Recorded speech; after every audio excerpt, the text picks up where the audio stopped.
மணப்பெண்ணின் பிரத்யேகமான திருமணம் Vivaha the Chennai Silks. GT Holidays, South India's #1 travel brand. You know you are special when you're with GT Holidays. Nakkeera நேயர்களுக்கு வணக்கம். இந்த நேர்காணலின் சிறப்பு விருந்தினர் அகில இந்திய வங்கி அதிகாரிகள் கூட்டமைப்பின் முன்னாள் பொதுச் செயலாளர் திரு தாமஸ் பிராங்கோ அவர்கள். வணக்கம் சார். வணக்கம் சார். இன்றைய தினம் மத்திய பட்ஜெட் தாக்கலாகியிருக்கு. ஒரு 1.5 மணி நேரமா நிதி அமைச்சர் நிர்மலா சீதாராமன் அவர்களுடைய 9வது பட்ஜெட்டை வந்து தாக்கல் பண்ணியிருக்காங்க சார்.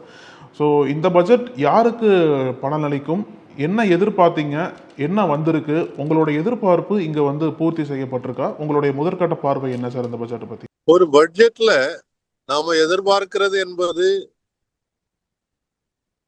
ஆளும் கட்சியினர் கொடுத்த வாக்குறுதிகள்,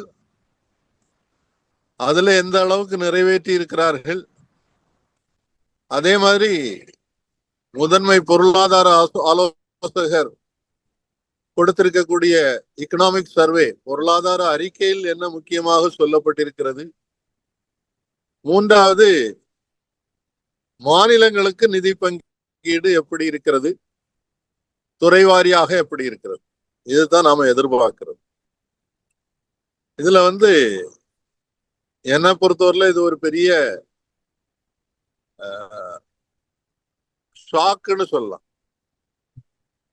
3 தேர்தல்களின் போது கொடுத்த அறிக்கையில் சொல்லப்பட்ட பல்வேறு விஷயங்கள் இன்னைக்கு வரைக்கும் அமல்படுத்தப்படாது. குறிப்பாக ஆண்டுக்கு 2 கோடி பேர் வேலை, 2வது விலைவாசியை கட்டுப்படுத்துவோம், 3வது ஏழை பணக்காரர்களுக்குள்ள வித்தியாசத்தை, வேறுபாட்டை குறைப்போம், 4வது கல்விக்கு முக்கியத்துவம் கொடுத்து நாட்டின் மொத்த வருமானத்தில் 6% கல்விக்காக ஒதுக்குவோம்னு சொன்னது. அதே மாதிரி சிறு குறு தொழில்களை ஊக்குவிப்பதற்காக MSME பேங்க்னு ஒரு பேங்க் தொடங்குவோம்னு சொன்னது. விவசாயிகளுக்கு 1 லட்சம் ரூபாய் வரை 0% வட்டி இல்லாத கடன் கொடுப்போம்னு சொன்னது. 2022க்குள் எல்லோருக்கும் வீடுகள், பக்கா வீடு கட்டுவோம்னு சொன்னது. 2024க்குள் எல்லா வீடுகளுக்கும் பைப் மூலமாக, குழாய் மூலமாக தண்ணீர் விநியோகம் செய்வோம்னு சொன்னது. பெண்களை ஆற்றல் படுத்துவோம், பெண்களுக்கு தொழில் வாய்ப்புகளை உருவாக்குவோம்னு சொன்னது. இது எல்லாத்திலையும் பாத்தீங்கன்னா எதுவுமே நடக்கல. அப்போ இந்த பட்ஜெட்லயாவது ஏதாவது புதிதாக இந்த விஷயங்களை மனசுல வச்சு செய்வாங்கன்னு எதிர்பார்த்தோம், அது நடக்கல. 2வது பொருளாதார அறிக்கை சுட்டி காட்டி இருக்கக்கூடிய சில முக்கியமான விஷயங்கள் என்னன்னு சொன்னா, உலகளவில் பொருளாதாரத்தில் பெரிய நெருக்கடி இருக்கிறது. அவர் 3 விதமான வாய்ப்புகள் சினாரியோன்னு சொல்லி கொடுத்திருந்தார். எல்லாத்திலையுமே பொருளாதாரம் பாதிக்கப்படும் என்பது சுட்டிக்காட்டப்பட்டது. இப்போ அதை ஈடுகட்டுவதற்காக என்ன செய்ய போகிறோம் என்பதை பார்த்தீங்கன்னு சொன்னா, பெரிய முதலாளிகளுக்கு மட்டும் சலுகைகள் கொடுக்கப்பட்டிருக்கிறது. புதிய ஒரு வார்த்தையை கொண்டு வந்திருக்காங்க, கார்ப்பரேட் மித்ரா. கார்ப்பரேட்டுகளுக்கு உதவி செய்வதற்காக நாங்க ஆட்களை தயார் செய்வோம்னு சொல்லியிருக்காங்க. சுகாதாரத்திற்கான ஒதுக்கீடு மிக குறைவாக இருக்கிறது. கிராமப்புற வளர்ச்சிக்கான நிதி ஒதுக்கீடு மிக குறைவாக இருக்கிறது. வங்கித்துறையை பொறுத்தவரையில நாம் பார்க்கிறது ஒரு மிகப்பெரிய தாக்குதல் வரப்போகுதுன்னு சொல்லி, பட்ஜெட்ல ஏதோ 1-2 மெர்ஜர் கூட அனௌன்ஸ் பண்றதுக்கு வாய்ப்பு இருக்குன்னு எதிர்பார்த்தோம். ஆனால் புதுசா ஒரு ஹை லெவல் கமிட்டி போட போறோம்னு சொல்லியிருக்காங்க. நம்ம வரலாற்றில் இந்த ஹை லெவல் கமிட்டி போட்ட போதெல்லாம் வங்கித்துறை சீரழிப்பதற்கான பரிந்துரைகளை கொடுப்பதற்காகத்தான் பார்த்திருக்கோம். 91ல இருந்து பாத்தீங்கன்னா நரசிம்மம் கமிட்டி, நரசிம்மம் கமிட்டி 2, அதே மாதிரி ஒரு ரகுராம் ராஜன் கமிட்டி, பல கமிட்டிகள் போட்டாங்க. எல்லா கமிட்டிகளுமே வங்கிகளை, பொதுத்துறை வங்கிகளை தனியாருக்கு தாரை வார்ப்பதற்கான பரிந்துரைகளைத்தான் கொடுத்திருக்காங்க. வங்கித்துறையை பொறுத்தவரையில் வங்கித்துறையை சீரமைப்பது என்பது இதுவரைக்கும் அல்ல அனுபவங்கள் நமக்கு என்ன சொல்லுதுன்னு சொன்னா, வங்கிகளை தனியார்மயமாக்குவது, ஆட்குறைப்பது, வங்கிகளுடைய எண்ணிக்கையை குறைப்பது, இதுதான் நடந்திருக்கு. ஏற்கனவே வங்கித்துறையில அதிகாரிகள் ஊழியர்கள் சார்பாக போர்ட் ஆஃப் டைரக்டர் ஒருத்தர் இருக்கணும்ன்றத 2014 பிறகு இதுவரை அமுல்படுத்தல. கோர்ட்ல வழக்கு நடந்து கொண்டிருக்கிறது. அங்கேயும் நீதிமன்றத்துல என்ன சொல்றாங்கன்னா, நாங்க புதுசா யோசிச்சுட்டு இருக்கோம் அப்படின்னு சொல்றாங்க. அப்போ இதுல என்ன தெரியுதுன்னா, சீர்திருத்தம் என்ற பெயரில் வங்கிகளை முழுமையாக தனியார்மயமாக்குவது என்பதும், ஆள் குறைப்பது என்பதும், தொழிற்சங்கங்கள் மீது தாக்குதல் நடத்துவது என்பது அறிவிப்பாக இந்த ஹை லெவல் கமிட்டின்னு கமிட்டி மூலமாக வரும்னு எதிர்பார்க்கிறேன்.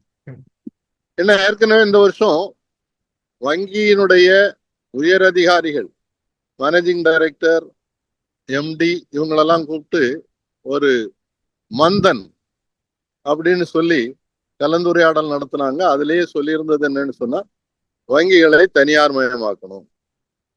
இப்ப பாத்தீங்கன்னு சொன்னா வங்கிகளுடைய லாபம் மிக அதிகமாக இருக்கிறது, சேவை அதிகரித்திருக்கிறது. பொதுத்துறை வங்கிகளை பொறுத்தவரை கடந்த 5 வருஷத்துல ஏராளம் டிவிடன் கொடுத்திருக்காங்க. அதையும் மீறி வங்கிகளை தனியார்மயமாக்குவதற்கான முயற்சி தான் இதுன்னு சொல்லி நான் பாக்குறேன். அடுத்து பாத்தீங்கன்னு சொன்னா, விவசாயத்தை பொறுத்தவரையில விவசாயிகளுக்கு 1 லட்சம் வட்டி இல்லா கடன் சொன்னாங்க. இன்றைக்கு விவசாயத்துறைக்கு அறிவிக்கப்பட்டிருக்கிறதெல்லாம் மேல்தட்டில் இருப்பவர்களுக்கு திட்டங்கள் உதவக்கூடிய அளவுல இருக்கே தவிர, நடுத்தர விவசாயிகள், ஏழை விவசாயிகளுக்கான எந்த திட்டங்களும் அதுல இல்லை. அப்படி இருக்கும்போது விவசாயத்துல ஒரு முன்னேற்றத்தை இன்னைக்கு 70% பேர் இன்னைக்கும் விவசாயத்தை சார்ந்து இருக்கிறார்கள். அவர்கள் எந்த பலனும் பெறப்போவதில்லை என்றது தெளிவாக தெரியுது. அதே மாதிரி தமிழ்நாட்டை பொறுத்தவரையில பாத்தீங்கன்னு சொன்னா, தமிழ்நாட்டுக்கு தேர்தல் வர்றதுனால ஏதாவது புதிய திட்டங்கள் அறிவிப்பாங்க. தமிழ்நாடு ஏற்கனவே நிறைய விஷயங்கள் கேட்டுக்கிட்டு இருக்காங்க. நிதி ஒதுக்கீடு என்ன சொல்லியிருக்காங்கன்னு சொன்னா, மீண்டும் பினான்ஸ் கமிஷன் கிராண்ட்ல 41% தான் கொடுப்போம்னு சொல்லியிருக்காங்க. தமிழகத்தினுடைய கோரிக்கை அதை 50% ஆக்கணும்னு சொல்லி 3 திட்டங்கள் அறிவிச்சிருக்காங்க. பத்திரிகைகள் அதை ஒருவேளை பாராட்டலாம். அதாவது ஒரு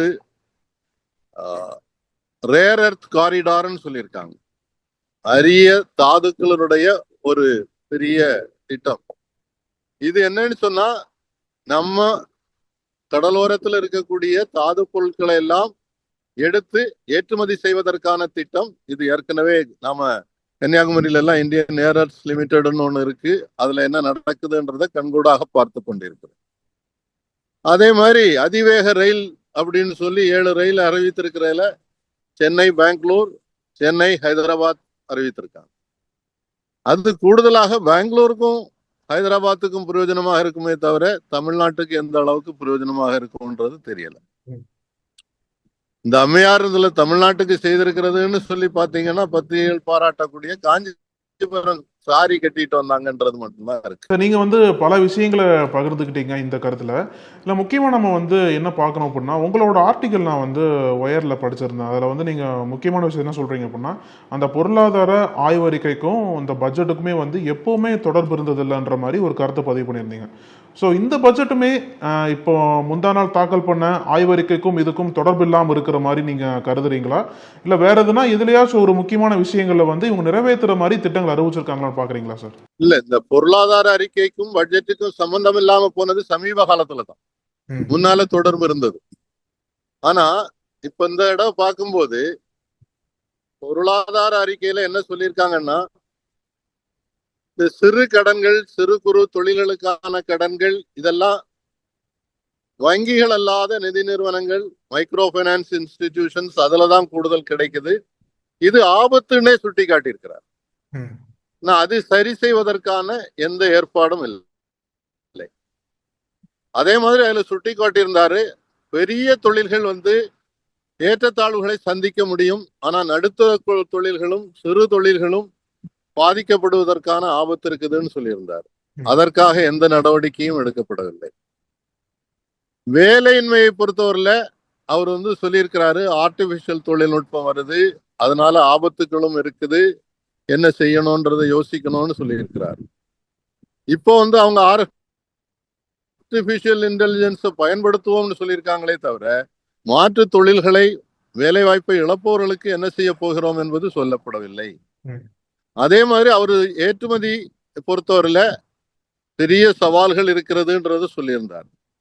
இன்னைக்கு ஏற்றுமதிக்காக அறிவித்திருக்கப்படக்கூடிய சில திட்டங்கள் என்பது மிகப்பெரிய தொழில் முனைவோருக்கு பிரயோஜனமா இருக்குமே தவிர ஏற்றுமதியில அடிமட்டத்தில் இருக்கக்கூடிய தமிழ்நாட்டில் இருக்கக்கூடிய எலக்ட்ரானிக் குட்ஸா இருக்கட்டும், ஆட்டோமொபைலா இருக்கட்டும், டெக்ஸ்டைலா இருக்கட்டும், இவங்களுக்கெல்லாம் எந்த உதவியும் கிடைக்க போவதில்லைன்றதா அந்த பட்ஜெட்ல ஒதுக்கி இருக்கக்கூடிய பணத்துல இருந்து தெரியும். இப்போ ஒரு பக்கம் பார்க்கும்போது விலைவாசி எவ்வளோ இருக்கு அப்படின்றத வெளிப்படையாக பட்ஜெட்ல சொல்லலை அப்படின்னு சொன்னாலும், இன்னொரு பக்கம் பொருளாதாரம் உயர்ந்துட்டு இருக்கு. இந்த நாமினல் ஜிடிபி, ரியல் ஜிடிபிலாம் கம்பேர் பண்ணி பார்க்கும்போது பொருளாதாரம் உயருது. அதனால வெளிநாட்டு வாழ் இந்தியர்கள் அங்கே இருக்கக்கூடியவங்களாம் இந்தியாவில் முதலீடு பண்ணுறதுக்கு ஏதுவாக நாங்கள் அதில் விலக்கு கொடுத்துருக்கோம். இதன் மூலிமா வெளிநாட்டு வாழ் இந்தியர்கள் இன்னும் அதிகமாக முதலீடு பண்ண முடியும் இந்தியாவில்ன்ற மாதிரி ஒரு கருத்து இங்கே பார்க்கப்படுதில்லை சார். அப்போ உண்மையிலே பொருளாதாரம் உயர்ந்துட்டு இருக்கா, அந்த அந்த உயர்வின் காரணமாக கூட இன்வெஸ்ட்மெண்ட்ஸ் அதிகமாக வர வாய்ப்பு இருக்கா, இல்லை விலைவாசி இவங்க வெளிப்படையாக சொல்லலை அப்படின்றதுனால கூட இங்கே பல குழப்பங்கள் வர்றதுக்கு வாய்ப்பு இருக்குன்னு பார்க்குறீங்களா சார்? விலைவாசியை பொறுத்தவரையில ரொம்ப சிம்பிளான ஒரு இது சொல்றேன். 3 மாசத்துக்கு ஒரு தடவை டியர்னஸ் அலவன்ஸ் சொல்லக்கூடிய பஞ்சப்படி அதிகரித்து கொண்டே இருக்கிறது. அது என்னதை காட்டுது? விலைவாசி உயர்வுனால தானே அது அதிகரிக்கப்படுகிறது. அப்ப அதை சரியாக ஏற்றுக்கொள்ளவில்லை, சொல்லலைன்றது யதார்த்தமான உண்மை.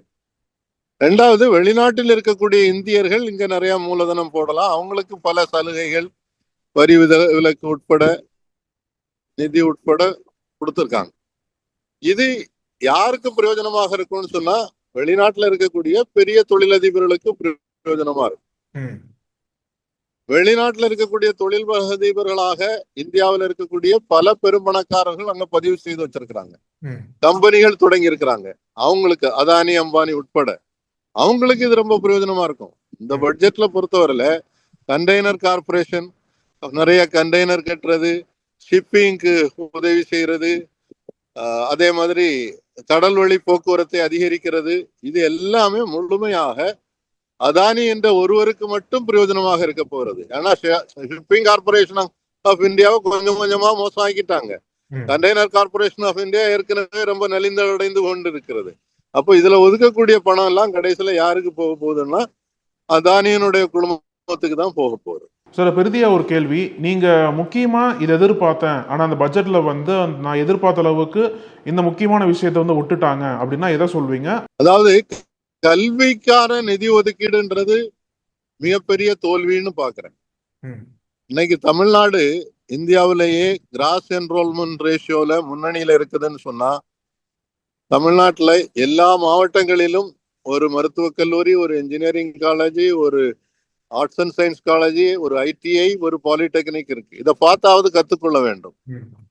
இங்க இருக்கக்கூடிய தோழியர் விடுதியை பார்த்துட்டு ஒரு கேர்ள்ஸ் ஹாஸ்டல் சொல்லியிருக்காங்க.